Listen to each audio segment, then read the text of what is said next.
యేసు ప్రభువును మనం చూడాల్సిన కీలకమైనది ఏదన్నా ఉంది అంటే సిలువను గూర్చిన వారు. సిలువను గూర్చి తెలియాలి, మరణాన్ని గూర్చి తెలియాలి, ఆయన ఎందుకు అలా మరణించాడో తెలియాలి. చాలా మంది బోధలు చేస్తున్నారు. ఏమని చేస్తున్నారంటే ఆయన గొప్ప కార్యాలు చేశాడు, గొప్ప స్వస్థతలు చేశాడు. ఒక్క మాటలో చెప్పాలంటే మనుషుల్లో మహానుభావుడు, మనుషుల్లో పుణ్యాత్ముడు. ఇప్పుడు రివర్స్ అడుగుతున్నాను, ఆ ప్రసంగాలు వినేవారికి, అలాంటి ఉద్దేశం ఉన్న వారికి నేను రివర్స్ అడుగుతున్నాను. అంత మంచోడిని ఎందుకు చంపేశారు? చంపితే ఎవరిని చంపాలండి? చెడ్డోడిని చంపాలి. అంత మంచివాడిని ఎందుకు చంపేశారు? ఎందుకు ఆయన్ని సిలువేశారు? ఎందుకు ఆయన్ని చంపేశారు? ఆయన చంపడానికి కారణాలు ఏంటి? అవి వెతుకుతున్నాం. భయపెట్టే ఒక మాట చెప్పనా? భయం ఉండాలి. నిజంగా చెప్తున్నా, ఈ మాట గుర్తుపెట్టుకుని లైఫ్ లాంగ్. దేవుడు సిలువ లేకుండా, సిలువను గూర్చిన వార్త లేకుండా, ఆయన మరణాన్ని గూర్చిన నమ్మకం లేకుండా దేవుడు ఏ మనిషిని రక్షించడు. ఇది రాసి పెట్టుకోండి కావాలి. ఆయన స్వస్థతలు నమ్మినా నీకు రక్షణ వస్తుంది లేదు నాకు తెలియదు. మళ్ళీ చెప్తున్నా, ఆయన బోధలు బాగున్నాయి, ఎగ్జాంపుల్స్ బాగున్నాయని అవి నమ్మితే నీకు రక్షణ వస్తుంది లేదు నాకు తెలియదు. కానీ ఆయన పుట్టాడు, మరణించాడు, తిరిగి లేచాడు, నా కొరకు చనిపోయాడని ఎవడైతే ఈ కంటెంట్ నమ్ముతాడో వాడికి రక్షణ. ఇది నమ్మనంత కాలము నువ్వు యేసుప్రభుని ఎంత పొగిడినా ఆయనకు ఒరిగేదేమీ లేదు. అందుకే ఆయన మరణం అనేది చాలా ఇంపార్టెంట్. ఆయన మరణం అనేది విలువైనది. ఆయన లైఫ్లో లేదా ఆయన జీవితం మొత్తం మీద మరణం అనేది హీరోలు పోషించింది. దాన్ని మనం స్టడీ చేస్తున్నాం. అందులో పిలాతు అని ఒక క్యారెక్టర్ని తెర మీద తీసుకొచ్చాం. ఆ క్యారెక్టర్ మనకు తెలుసు, ఏమేం చేశాడు ఆ పెద్ద మనిషి, ఎలా వ్యవహరించాడో మనం చూసిన దాంట్లో ఈ రెండో భాగం మనం గమనిస్తున్నాం. ఏం చేస్తున్నాడు ఈ మనిషి అంటే 3 ప్రశ్నలు అడిగాడు. అక్కడ అయిపోయాం, గుర్తుంది కదా? 3 ప్రశ్నలు. ఆ 3 ప్రశ్నలు తెలుసు. ఒకటి, మొదటి ప్రశ్న సత్యం అంటే ఏంటి అని అడిగాడు. ఏంటట? సత్యం అంటే ఏంటని అడిగాడు. రెండో ప్రశ్న సత్యం అంటే ఏంటి అడిగిన ఆయన రెండో ప్రశ్న ఒకటి అడిగాడు, నేను నిన్ను విడుదల చేయగలనని అడిగాడు. సుమారు కొన్ని ప్రశ్నలు ఆయన మైండ్లో తిరుగుతున్నాయి పిలాతుకి. సత్యం అంటే ఏంటో తెలుసు. రెండోది అడుగుతున్నాడు, సత్యం అంటే ఏంటో అడిగిన ఆ పెద్ద మనిషికి సత్యం ఏంటో చెప్పే లోపు వినకుండా పోయి. ఈ రోజు కూడా మనుషులు అలా లేరు చెప్పండి. సత్యం అంటే ఏంటో సౌండ్ వింటారు, సత్యం చెబుతుంటే వింటారా? ఖాళీ లేదు. మనం చాలా బిజీగా ఉన్నాం. సత్యాన్ని చదవం, సత్యాన్ని నేర్చుకోం, సత్యం వింటుంటే మనం వినబడి కూర్చోం. ఓ గంట దాటితే ఆ గంట కూర్చోడానికి ఇష్టపడం. సత్యంలో మళ్ళీ 2 ప్రసంగాలు ఉంటాయి. సత్యం ఏంటి, సత్యం అంటే ఏంటి అడిగిన ఆ పెద్ద మనిషికి అడిగేంత ఓపిక ఉంది, కానీ వినేంత ఓపిక లేదు ఆ పెద్ద మనిషి. అందుకే సత్యం అనగా అడిగిన ఆ పెద్ద మనిషికి బైబిల్ చెప్తుంది, సత్యం అంటే ఏంటో తెలుసా? సత్యం అంటే నువ్వు పాపివని చెప్తాడు సత్యం. అది సత్యం. సత్యం అంటే ఏం చెప్తుంది బైబిల్ అంటే, నువ్వు నరకానికి పోతావని చెప్పింది, దేవుని ఉగ్రత ఉందని చెప్పింది. నువ్వు దేవుణ్ణి చెప్పినట్టు ఆయన ఆజ్ఞ పాటించకపోతే నీకు చావు తప్ప ఏరొక దిక్కు లేదని చెప్పింది సత్యం. ఆయన నీ కోసం వచ్చాడని చెప్పింది సత్యం. ఆయన లేకపోతే నీకు మనుగోడు లేదని చెప్పింది సత్యం. ఆ సత్యం నువ్వు అంగీకరించకపోతే అదో పాతాళానికి పోతావని చెప్పింది సత్యం. సత్యం అంటే ఏంటి అన్నాడు. రెండోది అడిగాడు, నువ్వు ఎక్కడి నుండి వచ్చావు అన్నాడు. మూడోది అడిగాడు, నేను నిన్ను విడుదల చేయగలను. అంటే ప్రశ్నల సంఘర్షంలో ఊగేస్తున్నాడు అన్నమాట. ఎవరు చెప్పారు? పిలాతు. అంటే ద్వంద్వ వైఖరి ఉందా పిలాతు కంటే? ద్వంద్వ వైఖరి ఉంది. ప్రశ్నల పరంపరలో ఊగుతున్నాడు. ఆ ప్రశ్నల పరంపరలో ఆయన ఊగుతున్నప్పుడు ఒక మాట అన్నాడు, నేను నిన్ను విడుదల చేయగలను తెలుసా? నేను, మన లాస్ట్ వీక్ చూస్తాం, నేను సత్యం ఎవరికి ఎక్కదో చెప్పనా? నేను అన్నవాడికి సత్యం ఎక్కదు. ఎందుకంటే నేనన్నవాడు ఫీలింగ్ ఏంటి చెప్పనా? నేను చాలా మంచోడిని అనే ఫీలింగ్లో బతుకుతాడు. నేను చాలా మంచోడిని అనే ఫీలింగ్లో బతుకున్నోడికి నువ్వు పాపివురు అంటాడు, ఎలా ఒప్పుకుంటాడు? కాబట్టి వాడికి సత్యం ఎక్కదు. పిలాతుకుండే లక్షణాలు ఈరోజు సొసైటీలో ఉన్న మనుషులకు ఉన్నాయి. అందుకే వాడు అడుగుతాడు కానీ తెలుసుకోడు. ఈరోజు అడుగుతారు, చెప్పండి, నేర్పిస్తామంటే నేర్చుకోవాలి.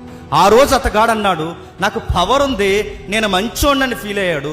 ఈరోజు కూడా మనకు పవర్స్ ఉన్నాయి, మంచోళ్ళ ఫీల్ అవుతున్నాం. సత్యం చెప్తే ఇష్టపడు. నేను చాలాసార్లు ప్రసంగాలు అంటాను, మనందరం పాపులు అంటే బాగానే ఉంటుంది సమగా, ఎందుకంటే అందరిలో కలిపి అనుకున్నాం కాబట్టి. ఎవడో ఒకరిని సింగిల్గా లేపరే పాపి అన్నాను అనుకోండి, నన్ను ఏమంటాడు చెప్పండి? నాకు 2 సీవాట్లు బట్టి నీలాంటి చర్చకొచ్చాను చూడని చెప్పి నన్నే ఎక్కిరించేలాగా పక్కన చర్చుకుంటే పోతాడా పోడ చెప్పండి. అదే మళ్ళీ ఇవే పిలాతు లక్షణాలు అంటే. గుంపులో పాపులు అని ఒప్పుకుంటాం, కానీ సింగిల్గా నిన్ను నిలబెట్టి పాపి అని సత్యం చెప్తే ఒప్పుకుంటావా? పిలాతు ఎక్కడ ఫెయిల్యూర్ అయిపోయాడు చెప్పిన? సత్యం తెలుసుకోవడంలో ఫెయిల్యూర్ అయిపోయాడు.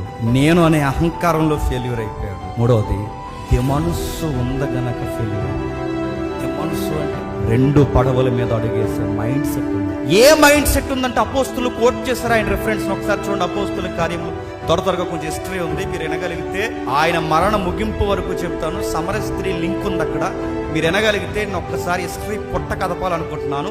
మీరు వినేదాన్ని బట్టి ఆధారపడి ఉంటుంది. మీరు వినడం ఆసక్తిగా లేకపోతే ఆ హిస్టరీ పుట్టజోలకు నేను వెళ్ళను. మీరు వినేదాన్ని బట్టి ఉంటుంది. త్వరగా అపోస్తుల కార్యములు 3వ అధ్యాయం, అపోస్తుల కార్యములు 3వ అధ్యాయం 13వ వచనం. అపోస్తుల కార్యములు 3వ అధ్యాయం 13వ వచనం. అబ్రహాము, ఇస్సాకు, యాకోబులు అనే వారి దేవుడు అనగా మన పితరుల దేవుడు తన సేవకుడైన యేసును మహిమపరిచి ఉన్నాడు. మీరు ఆయన అప్పగించితిరి. పిలాతు ఆయనను విడుదల చేయుటకు నిశ్చయించినప్పుడు మీరు ఆయన ఎదుట ఆయనను నిరాకరించిరి. ఆ రిఫరెన్స్ అవుతుంటే మీకు ఏమర్థమవుతుంది? ఏమర్థమవుతుంది చెప్పిన? పిలాతు మైండ్ బయటికి కనిపిస్తుంది. అంటే పిలాతుకి ద్వంద్వ వైఖరి ఉంది, పిలాతుకి దిమనసు ఉంది, పిలాతుకి 2 మనసులు ఉన్నాయి. ఆ 2 మనసులు, ఒక మనసు ఏంటో తెలుసా? ఒక మనసు చెబుతుంది ఆయన నీతిమంతుడు అని, ఒక మనసు చెబుతుంది ఆయన ఎలాగైనా విడుదల చేయాలి. ఆ ఒక్క మనసే చెబుతుంది ఈయన యందు నాకు ఏ నేరము. ఆ మనసుకి సపోర్టుగా తనతో చట్టా పట్టాలు వేసుకుని తన కౌగిలు పంచుకున్న తన భార్య కూడా చెప్పింది ఆ నీతిమంతుని జోలికి చెప్పండి పోవద్దనంటే. ఆయనకు పక్కన 2 మైండ్స్ ఉన్నాయి. ఇప్పుడు ఆయనకు ఒక మైండ్ ఏమంటుందంటే ఆయన మంచోడబ్బా. సుమారు 3-4 సార్లు జడ్జిమెంట్ ఇచ్చాడు. ఏమన్నాడంటే ఆయన యందు నాకు ఏ దోషం లేదు, ఆయన యందు నాకు ఏ దోషం లేదు, ఏ దోషం లేదని. అందుకే ఎలాగైనా సరే ఆయన విడుదల చేయాలనుకుని ఒక పక్క అనుకుంటున్నాడంట.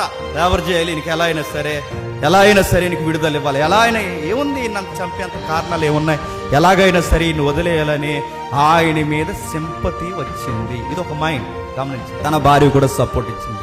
ఇంత చక్కగా ఉన్నాడు, ఇంత చక్కగా ఉన్న ఆయన మరొక ఆ మనసులోనే మరొక మాట అని చెప్పిన. ఒక రోజు యూదులు వచ్చి ఒక మాట అన్నారు. చూడండి, అది చదివితే బెల అనిపిస్తుంది అండి. ఆ రిఫరెన్స్ మీకు ఎలా కనబడిందో నాకు తెలియదు, కానీ చదివినా నాకు ఒక్కసారి గుండె చేయాలి. అది పిలాతుకు కూడా అనిపించింది. ఏమని? 19వ అధ్యాయం యోహాను సువార్త 19వ అధ్యాయం, యోహాను సువార్త 19వ అధ్యాయం, యోహాను సువార్త 19వ అధ్యాయం 7వ వచనం చూడండి. అందుకు యూదులు మాకొక నియమము కలదు, తాను దేవుని కుమారుడని ఇతడు చెప్పుకుని గనుక ఆ నియమము చొప్పున ఇతడు చావవలనని అతనితో చెప్పిరి. మరి ఎక్కువగా భయపడి, దేనికి భయపడి? పాయింట్స్ మీరు నోట్ చేయండి. ఆయన మైండ్ ఎలా ఉందో మీరు పిలాతు కళ్ళ ముందున్నట్టే ఫీల్ అవ్వండి. పిలాతు ఎలా బిహేవ్ చేస్తున్నాడో ఒకసారి చూడండి. పిలాతుకు కొన్ని పాయింట్స్, తెలియాల్సిన విషయాలు తెలిసాయి. అడగాల్సిన ప్రశ్నలు అడిగాడు. అందులో శ్రేష్టమైన ప్రశ్న అడిగాడు, సత్యం అంటే ఏంటి, నువ్వు ఎక్కడి నుండి వచ్చావు, ఇలాంటి ప్రశ్నలు అడిగాడు. నాకు అధికారం ఉంది, ఈ ప్రశ్న కూడా అడిగాడు. దాని వెనకాలే మరొక మైండ్ సెట్ ఉంది, ఈయన యందు ఏ దోషము లేదని. దాని వెనకాల సపోర్ట్ మైండ్ ఇంకొకటి ఉంది, తన భార్య ఆయన నిజముగా నీతిమంతుడు. ఇప్పుడు మరొక మైండ్ తెలుసుకోవాల్సింది తెలుసుకున్నాడు. అదేంటో తెలుసా? ఈయన నిజముగా దేవుని కుమారుడు. భయపడిపోయాడు. ఏ విషయం మీద ఈయన మీద మీరు నేరారోపణ చేస్తున్నారు? ఏ నేరారోపణ మీద ఈయన చంపమని మీరు అడుగుతున్నారు? మోతుబరులారా మిమ్మల్ని అడుగుతున్నాను, మోతుబరులైన పరిసయ్యులు శాస్త్రులారా, ఈయన ఏ కారణం మీద మీరు చంపాలని కోరుకుంటున్నారని అడిగితే అప్పుడు వాళ్ళు అన్నారు దేవుడు కుమారుడు అని ఆయన క్లెయిమ్ చేసుకుంటున్నాడు.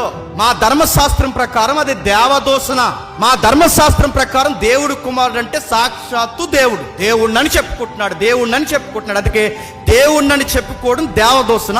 దీని ప్రకారం ఈ మనిషిని మేము చంపాలనుకుంటున్నామని వాళ్ళ వెర్షన్ వాళ్ళు చెప్తే ఈ మనిషికి ఎలాగంతమని తెలుసా? అమ్మో ఈయన దేవుడు కుమారుడు అని భయపడ్డాడు. తన భార్య చెప్తుంది, తన కాన్సెప్ట్ చెప్తుంది, తన యొక్క లా పాయింట్స్ లో తన జడ్జిమెంట్ చెప్తుంది. ఇంత చెబుతున్న తన మైండ్ ఒకటి అంటుంది, ఈయన జోలికి పోకూడదు. ఎంత తెలిసి ఇన్ని తెలిస్తే ఈ మైండ్ ఎలా చెబితే ఇంకో మైండ్ ఇంకొకటి అందంట. అయినా ఆయన నీతిమంతుడైనా, దేవుడైనా, దేవుడు కుమారుడైనా ఇప్పుడు ఈయనకి మన సపోర్ట్ చేయడం వల్ల మనకి ఏమన్నా ఆర్థికంగా కలిసి వస్తుందా అని లెక్కలేసుకున్నాడట. నా మాటలు మీకు అర్థమవుతున్నాయి లేదంటే? డిమాండ్స్ అంటే తెలుసా? అన్నీ తెలిసి ఏం ఆలోచిస్తున్నాడు చెప్పండి. నా ఉద్యోగం ఏమైపోద్దో, పబ్లిక్ తిరగబడితే రేపు పొద్దున్న పైకి సెంటర్లకి, అంటే స్టేట్ నుంచి సెంటర్లకి నా మీద వ్యతిరేకమైన లెటర్ ఒకటి పైనున్న వారికి యూదులు, ఈ పెద్ద మనుషులు, ఈ మత పెద్దలు రాస్తే రేపు పొద్దున నా సింహాసనం ఏమైపోద్దో అని కంగారు అయిపోడంటే ఎంత సబ్జెక్ట్ తెలిసినా దేనికి ఓటేశాడు చెప్పు. తెలిసి ఈ లోకంలో యేసు ప్రభుకి సపోర్ట్ చేస్తే రాయితీలు పోతాయని తెలిసి చెప్పండి లోక సంబంధమైన జీవితానికి ఓటేసి. నేను అడుగుతున్నాను, మీకు తెలియదా సత్యం అంటే ఏంటో? నేను అడుగుతున్నాను, మీకు తెలియదా దేవుడు కుమారుడు అంటే ఎవరు? నేను అడుగుతున్నాను, మీకు తెలియదా ఆయన యందు ఏ దోషం లేదని? ఎంత సత్యం తెలిసినా మళ్ళీ చెప్తున్నాను, అప్పుడప్పుడు మన జీవితాల్లో దేనికి ఓటేస్తాం చెప్పండి? లోకంలో బతుక్కే మనం ఓటేస్తాం, లోక సంబంధమైన జీవితానికే ఓటేస్తాం. ఉదాహరణ చెప్తాను వినండి.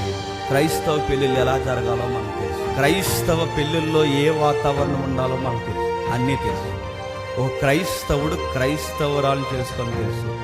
ఇప్పుడు నువ్వే ఉన్నావు, నీకు పెళ్ళిడికి వచ్చిన కూతురు, ఆ కూతురికి సంబంధం వచ్చింది, నీకు ఈ మైండ్ ఉంది, సత్యం ఏమని ఉందంటే విశ్వాసకి ఇచ్చే పెళ్లి చేయాలి, దేవుడి కోసం బతికే చాలా ఇంకేమొద్దనే మైండ్ నీకుంది. కానీ పక్క నుంచి ఇంకో మైండ్ వస్తాడు, కుర్రోడు మంచివాడండి, ఎన్ఆర్ఐ, నెలకి 2 లక్షలు, మంచి ఫ్యామిలీ అండి, దేవుడి కోసమే ఉందండి, తర్వాత ఆయన తెలుసుకుంటారు, ఒకసారి ఆలోచించండి అనగానే టింగుమని నీ మనసు ఏమంటుంది చెప్పు? నిజాయితీగా ఒప్పుకో, ఏమంటుంది చెప్పు? వెంటనే ఇంకో మైండ్ ఏమంటే చెప్పినట్టు నిజమే, ఒకప్పుడు మనం కూడా మారింది, తర్వాత మారింది.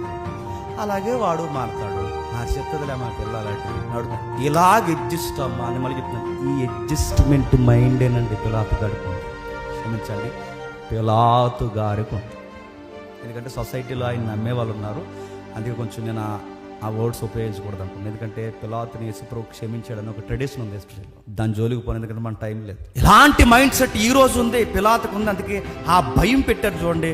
పిలాతు ఈ పాయింట్ దొరికేసింది పబ్లిక్కి. గవర్నమెంట్ ఎంప్లాయీస్ ఉన్న అతి పెద్ద ప్రాబ్లం ఏంటి చెప్పిన చాలా మంది తెలియదు, మరి నేను చెప్పొచ్చో లేదో, నా నోరాగదో చెప్పగలను. చాలా మంది గవర్నమెంట్ ఎంప్లాయీస్ భయపడతారా? కానీ మాట చెప్పిన గవర్నమెంట్ ఎంప్లాయీ కన్నా ఒక పబ్లిక్ ఫిగర్కే ఫ్రీడమ్ ఎక్కువ ఉంటుంది. గవర్నమెంట్ ఎంప్లాయీ ఉద్యోగానికి భయపడతాడు, ఆడు ఉద్యోగం మీద వ్యతిరేకంగా ఒక లెటర్ వచ్చినా, స్థానికంగా పబ్లిక్ తిరగబడినా అతను డిఓ అక్కడి నుంచి కదిలిపోద్ది, అవసరమైతే సస్పెండ్ అయిపోతాడు, ఏదని జరుగుతారు. అందుకే ఆఫీసర్లు అంత త్వరగా పబ్లిక్ ఎగనిస్ట్గా డెసిషన్స్ తీసుకోరు. ఎందుకు చెప్పినా పబ్లిక్ అనేది తిరగబడితే ఎంత మోతుబరి ఉద్యోగమైనా అక్కడి నుంచి ఎగిరిపోద్ది. పబ్లిక్ గా తెలియక ఆయన గారు వచ్చి మనకి ఇలా భయపడి విప్పేసి ఆఫీసర్ వెళ్ళి కానీ మనకి అయ్యగారు అలా కాదండి, ఆ జానాన్ని అలా మాదేనండి అయ్యగారు, కొంచెం మీరే న్యాయం చేసి పెట్టండి అని మనం కంగారు అయిపోతాం. విషయం ఏంటి చెప్తున్నా, మనం యూనిటీగా స్ట్రాంగ్గా నిలబడితే ఆఫీసర్ ఎవరైనా సరే మనకి సర్వెంట్ తప్ప మనం వారికి చెప్పండి సర్వెంట్స్ కాదు. ఇది లా, ఇది అందరికీ తెలుసులేదు. కానీ ఆ గడ్డాలు వేసుకుని నిలువు టంగీలు వేసుకుని అలా తెలిసి అలా ఊరుకోరు కదండి, అన్నీ చదివేస్తున్నారు. ఎవరు? ఆ పరిశీలన చేస్తారు. వాళ్ళకి తెలుసు కనుకే వాళ్ళు ఏ పాయింట్ రేట్ చేస్తున్నారు చూడండి. 19వ అధ్యాయం, అదే 19వ అధ్యాయం 11వ వచనం నుండి, అదే 19వ అధ్యాయం 11వ వచనం. నీకు పైనుండి ఇయ్యబడి ఉంటే తప్ప నా మీద నీకు ఏ అధికారము ఉండదు, అందుచేత నన్ను నీకు అప్పగించిన వాని పిలాతు ఈ మాటను బట్టి ఎలాగైనా విడుదల చేయటకు యత్నించను. ఆ మాటను బట్టి విడుదల చేయటకు యత్నించినట్టు దాని అర్థం ఏంటండి? దేవుడిని కూడా ఎంతో కొంత చెప్పండి నమ్ముతున్నాడు, దేవుడిని నమ్ముతున్నాడు, దేవుడు కుమారుడిగా నమ్ముతున్నాడు, నీతిమంతుడిగా నమ్ముతున్నాడు, దోషం లేదని నమ్ముతున్నాడు, నమ్మాల్సిన విషయాల్లో నమ్ముతున్నాడు, సత్యానికి ఎంతో కొంత చెవినిస్తున్నాడు, ప్లేస్ ఇస్తున్నాడు. ఇలాంటి మనసు కలిగి సపోర్ట్ చేద్దామనుకునే సమయానికి మెజారిటీ పీపుల్స్ తిరగబడిపోయి. ఎవరైనా గవర్నమెంట్ ఎంప్లాయీస్ ఉంటే లైవ్లో కానీ ఇక్కడ సీన్లో కానీ ఎవరైనా ఉంటే మీ అందరికీ నేను చెప్తున్నాను, మీరు గవర్నమెంట్ సెక్టార్లో ఉన్నప్పుడు మీకు ఇలాంటి ప్రాబ్లమ్స్ ఖచ్చితంగా ఎదురవుతాయి. నీకు తెలుసు క్రిస్టియానిటీ అనేది ట్రూ వే అని నీకు తెలుసు. ఆ టైంలో నువ్వు స్టాండ్ తీసుకుంటే కొన్ని పనులు అవుతాయి అని తెలుసు. ఆ పరిస్థితి దేవుడు నీ దాకా ఎందుకు తీసుకొచ్చాడంటే నీకు తెలుసు నువ్వు ఏదో ఒక పాత్ర పోషించి దేవుని యొక్క మార్గానికి నువ్వు సుగమం చేస్తావని దేవుడు నీ దగ్గర తీసుకొస్తే దీనివల్ల నా జాబ్కి ఎక్కడ ఎఫెక్ట్ అయిపోతామో అని సైడ్ అయిపోయి ఎంప్లాయీస్ లేరు అని చెప్పండి. మా డిపార్ట్మెంట్లో కొందరు వాళ్ళ క్రిస్టియన్ ఆఫీసర్స్ నాకు తెలుసు, క్రిస్టియానిటీ తెలుసు, వాళ్ళకి చర్చికి పోతారు.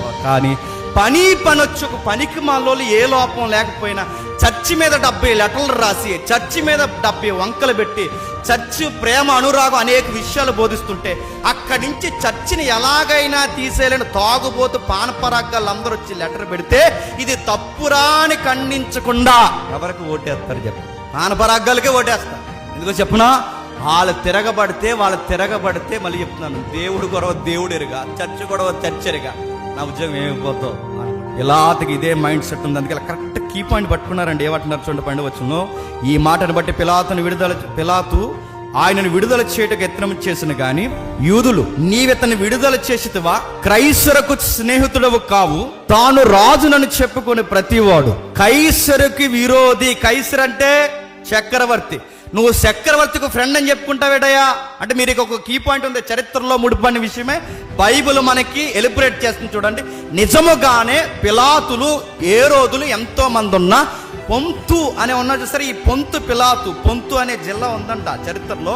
పొంతు అనే జిల్లా ఉంటే ఆ జిల్లాను కొడితే ఆయనకు మంచి పేరు వస్తే, ఇలాంటి ఫైటర్ పిలాతుగా ఉండాలని పొంతు అనే జిల్లాని జయించాడు కాబట్టి ఆయనకి ఆ పదవి ఇచ్చారట. అర్థమవుతుందా? ఆ ఫైట్ సీన్లో అక్కడ గవర్నమెంట్ కలిసి వచ్చే పనులు చేశాడని అలా ఫ్రెండ్ అయిపోయాడు. ఎవరు? కైసరు ఫ్రెండ్ అయిపోయాడంటే వీళ్ళకి ఫ్రెండ్షిప్ కుదిరిందంటే, మనోడికి ఇంకొక చరిత్ర కూడా ఉంది. ఏంటంటే, చాలా యుద్ధాలు చేసి గెలిచి అంటే అనేక యుద్ధాలలో గ్లాడియేటర్ ఉందిగా, గ్లాడియేటర్ స్టోరీస్, రోమ్ కొలేసియం, అలాంటి ఫైట్లు బయట ఎన్నో యుద్ధాలు చేస్తే ఒక మంచి పేరు వస్తే అప్పుడు గవర్నమెంట్లో ఈ పదవి ఇచ్చారంట ఆయనకి అంట. ఇది ఒక వెర్షన్ ఉంది బయట. అందుకే ఆయన పుట్టుక సరిగా ఉండదు. ఆయన ఎలా వచ్చాడు సరిగా ఉండదు. కానీ హిస్టరీ మాత్రం మనకి ఈ జోసెఫ్ అసలు ఇచ్చిన హిస్టరీ ప్రకారం మనకి తెలుస్తుంటుంది కొంచెం. సరే, మొత్తం మీద ఫ్రెండ్ అయ్యి నువ్వు ఫ్రెండ్ అని చెప్పుకుంటావేంటయ్యా? నువ్వు ఫ్రెండ్ అయితే నువ్వేం చేయాలి? చక్రవర్తికి విరోధిగా నేను చక్రవర్తిని అని చెప్పుకున్నవాడికి నువ్వు సపోర్ట్ చేస్తున్నావంటే ఆ చక్రవర్తికి నువ్వు ఎలా ఫ్రెండ్ అవుతావు? అంటే మీ ఫ్రెండ్కి నష్టమైపోయినా పర్లేదు, మీ కైసరికి నష్టమైపోయినా పర్లేదు, నీకు మాత్రం బాగుండాలని చూస్తున్నావని జడ్జిమెంట్లో. ఇలాంటిది ఎప్పుడైతే ఆయన మీద ఇలాంటి పాయింట్స్ తీసుకొచ్చారో కంగారు అయిపోయాడు. అందుకే కిందికి పిలాతు ఈ మాటలు విని యేసును బయటికి తీసుకుని వచ్చి రాళ్ళు పరిచిన స్థలమందు నాయపేట మీద కూర్చుని పెట్టి ఎబ్రీ భాషలో ఆ స్థలమునకు గబ్బతా అని పేరు పెట్టెను. ఆ దినమున పస్కాను సిద్ధపరచు దినము.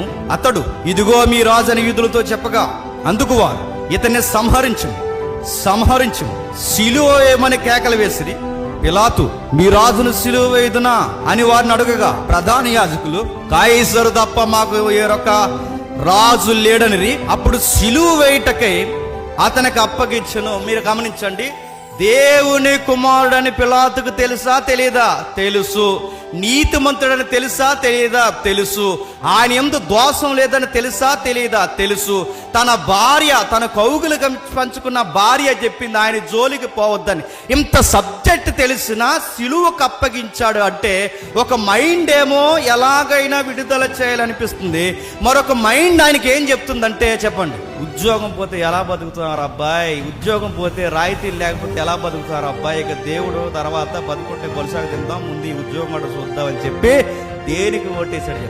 లోక సంబంధమైన పదవకే ఓటేశాడు. దీన్నే దిమనస్సు.